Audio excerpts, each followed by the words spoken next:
required for the Commission. And part of the understanding was that, the capabilities will be made available for law enforcement agencies of the Republic for utilization post the Commission. But later, of course, as we had a discussion, then we agreed that since the department is the custodian of the Commissions Act, and all the work that commissions from time to time do administratively get supported by the department in many ways. It was agreed that such assets will be transferred to the department for management. And of course, given the nature of the commission, which was so generous in many ways compared to the other commissions that we have experienced in the country post-1994, there was an issue of information, documents, and many materials that would have been gathered during the course of that 4 years, where more than $1 billion was spent. What we then decided to do administratively was to request the head of the Secretariat of the Commission, at the end of the work of the Commission, realizing the immense, and the magnitude of information that will have been around the work of the Commission. So the report itself is voluminous, I think 4 volumes if I remember correctly. Doesn't begin to give a sense of the magnitude of the information that was collected during the course of the inquiry. So we requested the staff headed by Professor Musala to remain in what we call a residual mechanism. So the Zondo Commission has ended its work. There's no commission that exists now, and there's no secretariat of the commission that exists. The officials that worked in the secretariat are now officials of the department under the Public Service Act, and they continue to maintain, are supposed to maintain, top secret clearances. But because we thought we shouldn't be reckless, we are not going to just say we have received the report. We must just, allow wherever the information has been lying, both digitally and physically, to be left unattended. Now, you'll recall that during the course of the commission, when the ID was proclaimed, there was an issue of ID getting access to some of the evidence and some of the materials that the commission will have collected.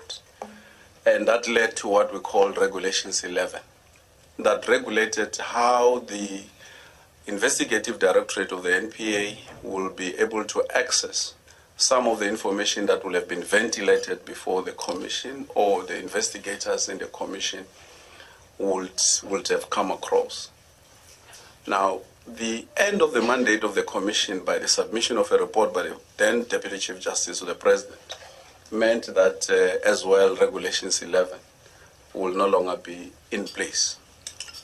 Now, what then transpired, which Professor Musala will provide some information in details, was some arrangements that were made to train officials in the NPA and the ID on how to access some of the information that is in the data center, that is also, available from the inquiry that the commission conducted. And as all of us know, the commission has recommendations, more than 100 and something recommendations. Some of the recommendations are institutional, recommendations for legislative strengthening, and others for further investigation of certain identified individuals with a view to conduct prosecutions. Now, as part of that process, Treasury had to transfer some capabilities linked to the data center where data is being managed digitally. And as you will understand, digital forensic center will require licenses. And Treasury, in some of the cases, they assisted us to procure the licenses, and we took responsibility upon those who have expired. Now, we, of course, have seen from the media that said that we have not renewed licenses. So that's the first area one will say is not true. Licenses have been renewed. There's one case that Prof. Musala will speak in detail about where there has not been a request for utilization of that area over a period of time. Just like anything else of us, if you don't start the engines of our car for a year, there will obviously be some challenges when we try to start it thereafter. We have gone out of our way to Kara to secure money, I think, to the tune of about 40 million, specifically for licenses and for the maintenance of the system itself. So any other suggestion that we allowed licenses to expire and they've not been renewed cannot be further from the truth. Now, given the nature of the information and us dealing with this matter without any precedent, there are laws, of course, governing information, and in the state we have the minimum information security standards that govern all of us in public service on how we manage information. So part of what we did to realize that there's a straddling in terms of the responsibility, that the department cannot just take responsibility on its own, particularly if Treasury has transferred some of the capabilities with the understanding that it is for use by the broader law enforcement agencies.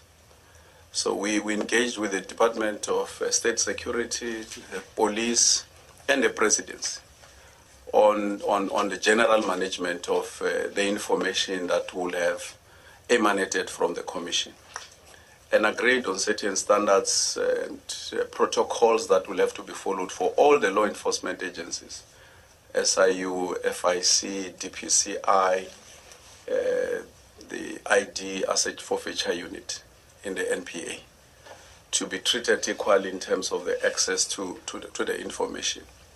And from the report that Prof. Musala will present, from that period when we set up the residual mechanism to manage these assets, the NPA, the ID, has been assisted in terms of access to any information that is required, that is linked to the Zondo Commission, to allegations of state capture. Now, Chair, in your framing, you mentioned hindering.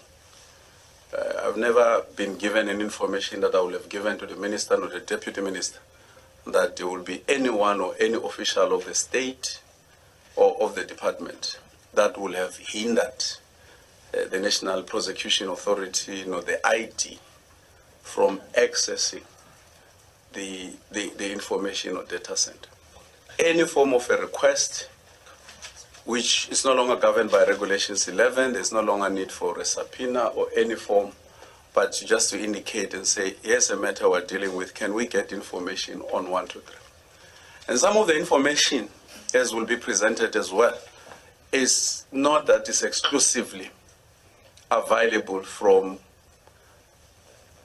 is exclusively part of what remained from the Commission.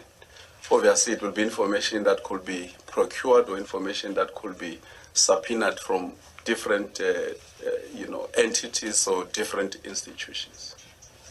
There may have been delays in some of the cases, but any explanation we've always gotten is that either due to the process of going through the system, because the information is enormous, the magnitude of the information that is there, as what Professor Musala, as a specialist in data management, will explain, that is what we call, the data that is not arranged, is not classified in the sense that will be of help to anyone. So, of course, we have had different discussions with the NPA from time to time on how we improve what is called an access.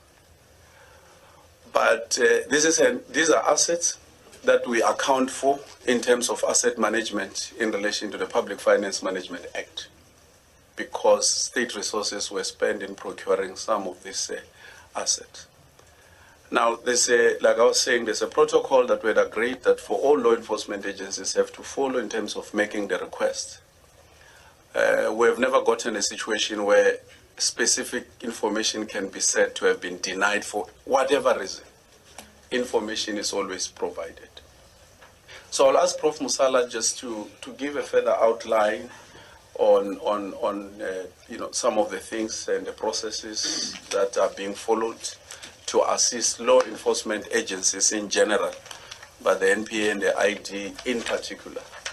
And in terms of the information we have, you'll see that so far the NPA and the ID have enjoyed more assistance from the system than maybe any other, for different, obviously, operational reasons, that the other agencies may not have been more focused. As we all know, that the ID was proclaimed specifically to deal with the matters that emanated from the commissions, including the commission on the allegations of state capture. Prof. Musa. Can we have a mic with you? Oh, sorry. Thank you. It is a privilege to be here, to have the opportunity. Sorry, Prof. Members, can we hear him? Okay. Thanks a lot. Okay, proceed. I understand, Chairperson. I do tend to start slow, and probably I'll get better with time. I just wanted to say that having worked with government for many years myself, been a DG some time ago, from when government started, I've always appreciated the opportunity to come and account to the Committee of Parliament. So thank you for having us here. The commitment to make access available to law enforcement agencies goes back to the time of the Commission itself. It was decided, I think it was 2020, as the DG has said, when the Commission was already, but was still in process, that those cases that were being completed must be allowed to access the information coming out of the Commission. And that's the reason for the amendment of Regulation 11. Regulation 11 was just one of the regulations of the Commission. It was specially amended by the chairperson of the Commission to not wait until the report of the Commission was completed or the Commission concluded. So the commitment starts there, and it's a collective commitment. It's a commitment, first and foremost, of the chairperson of the Commission himself. Following that, Chairperson, these are partly preliminary remarks, but some of them are woven into some of the slides that we have here.